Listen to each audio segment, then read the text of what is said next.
और अब खबर बेंगलुरु से, जहां पीएमसी जैसा घोटाला बेंगलुरु में भी सामने आ रहा है। यहां पर आरबीआई ने श्री राघवेंद्र सहकारी बैंक पर 6 महीने तक कोई भी कारोबार करने से रोक लगा दी है। साथ ही पैसे की निकासी की सीमा को भी कम करके 35,000 कर दिया है।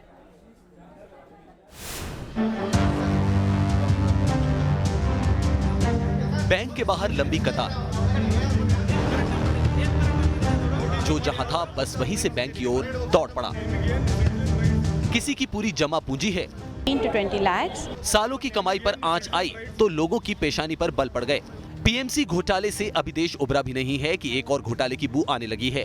जैसे पीएमसी बैंक के बाहर लोगों की भीड़ लगी रहती थी, ठीक वैसा ही मंजर कर्नाटक के बेंगलुरु में भी श्री गुरु राघवेंद्र सहकारी बैंक के बाहर का है। आरबीआई ने श्री गुरु राघवेंद्र सहकारी बैंक को तत्काल प्रभाव से कारोबार करने से रोक दिया है और निकासी की सीमा को कम कर 35,000 रुपए कर दिया है।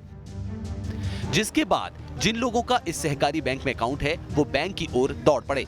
लोगों के दिलों में पीएमसी घोटाले का जिन घर करके बैठा है, जिसकी वजह से कई लोगों की जिंदगी बर्बाद हो गई थी तो कई लोगों की जान चली गई थी। लिहाजा सब बैंक से पैसा निकालने के लिए दौड़ पड़े। आरबीआई ने बैंक को कारोबार करने से रोक लगा दी है। पैसे की निकासी सीमा को कम करके 35,000 रुपए तक कर दिया है। बैंक अगले 6 महीने तक रिजर्व बैंक की अनुमति के बिना कोई लोन नहीं दे सकेगा।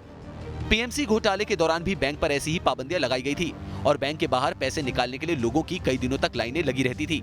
और अब उसी तरह की मुसीबत में श्री गुरु राघवेंद्र सहकारी बैंक के खाता धारक भी फंसते हुए नजर आ रहे हैं। T news nation.